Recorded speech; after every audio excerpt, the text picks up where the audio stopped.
Bahrain സമാജത്തിന്റെ president Shri PV Radhakrishnapillai, vice president Shri Dileesh Kumar, children wing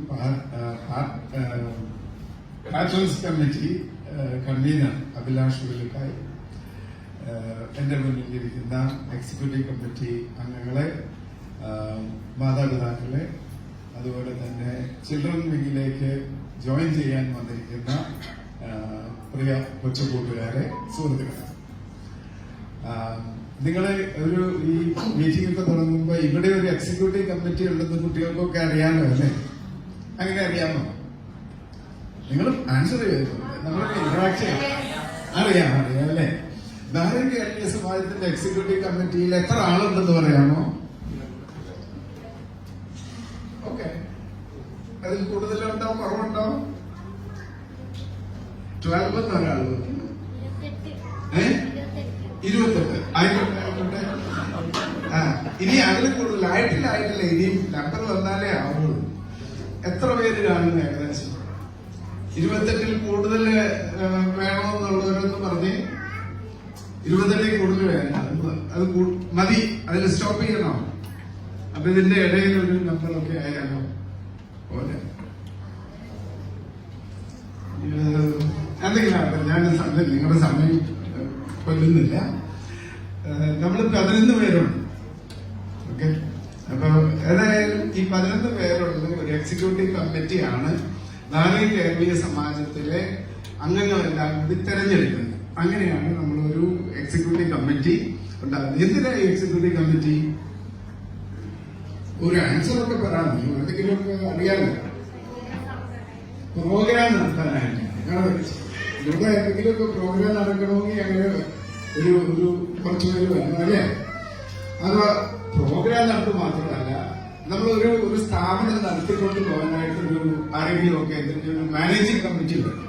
അതിനുവേണ്ടിയാണ് ഇതുപോലെ ഒരു എക്സിക്യൂട്ടീവ് കമ്മിറ്റി ഈ അംഗങ്ങളൊക്കെ പാടെ തെരഞ്ഞെടുക്കും. മലയാളം പറഞ്ഞാൽ എല്ലാവരും ഓക്കെ ആണല്ലോ അല്ലേ? അതെ, ഓക്കെ. അപ്പോ ചിൽഡ്രൻ വിങ്ങിന് ഒരു കമ്മിറ്റി ഉണ്ടാകണം അല്ലേ? എന്തിനാണ് നിങ്ങൾ ചിൽഡ്രൻ വിങ്ങിന്റെ കമ്മിറ്റി? നിങ്ങൾ അതിൽ നിന്ന് നിങ്ങളുടേതായ ഒരു ലീഡർഷിപ്പ് കണ്ടുപിടിക്കുകയും നിങ്ങൾ അതിന്റെ നേതാക്കന്മാരാകുകയും മറ്റുള്ളവർക്ക് നിങ്ങളുടെ ഒരു ലീഡർഷിപ്പ് പാഠമോ ഒക്കെ കാണിച്ചു കൊടുക്കാൻ പറ്റുന്ന ഒരു പരിപാടിയാണ്. അപ്പൊ അവര് ഇതിനെ നയിക്കണം, ഈ ചിൽഡ്രൻ വിങ്ങിനെ മുന്നോട്ട് കൊണ്ടുപോകണം. എന്തൊക്കെ ചെയ്യാം? നിങ്ങൾക്ക് കുറെ ആശയം ഉണ്ടാവും ഇല്ലേ? ഈ ഒരു കൊല്ലം എന്തൊക്കെ ചെയ്യാം?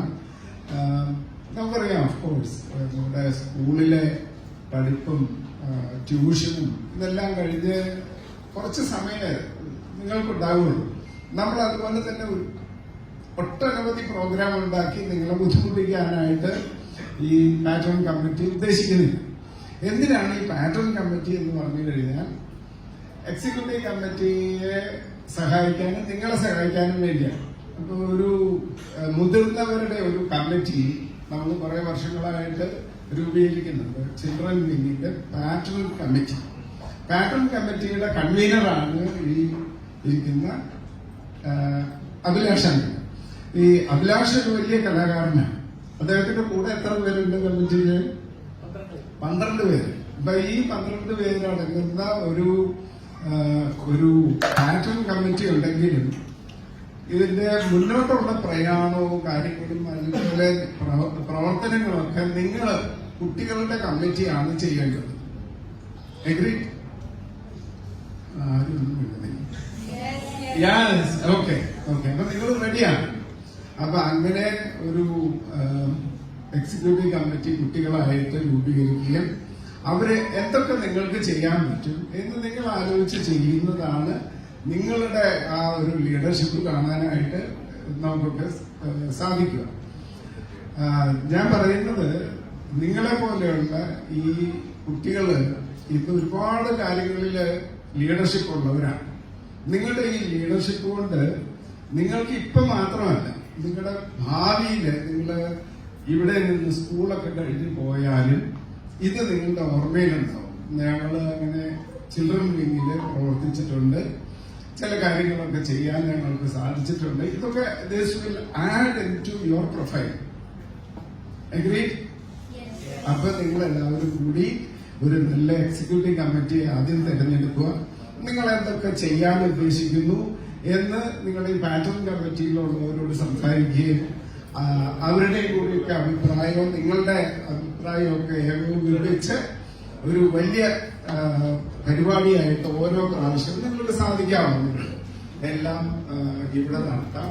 നമ്മുടെ ഈ പ്ലാറ്റ്ഫോം ഇവിടെയുള്ള സമാജത്തിലെ എല്ലാ സൗകര്യങ്ങളും നിങ്ങൾക്ക് എപ്പോ വേണമെങ്കിലും ഉപയോഗിക്കാവുന്ന വിധത്തിലാണ്. പക്ഷെ നിങ്ങൾ കൃത്യമായ പ്രോഗ്രാം കൊണ്ടുവരണം. കൃത്യമായി ഇന്നതാണ് ചെയ്യാൻ പോകുന്നത്, അല്ലെങ്കിൽ ഇത്ര സമയത്തുള്ള പ്രോഗ്രാമാണ്. അങ്ങനെ ഒരു കൃത്യമായ ഒരു ടൈം ടേബിളോട് കൂടി ആയിരിക്കണം കാര്യങ്ങളൊക്കെ ചെയ്യുക. അപ്പൊ മറ്റുള്ളവരുടെ സമയം അപകരിക്കില്ല. അതുപോലെ തന്നെ നിങ്ങൾക്ക് വ്യക്തമായിട്ട് എനിക്ക് ചെയ്യാം എന്നുള്ളത് തീരുമാനമുണ്ട്. എല്ലാവരും അഗ്രീഡ്? അപ്പൊ ഓൾ ദ ബെസ്റ്റ്. ഞാൻ നിങ്ങളോട് സമ്മതിക്കുന്നതിന് വേണ്ടി പ്രസിഡന്റിനെ ക്ഷണിക്കുന്നു. Thank you.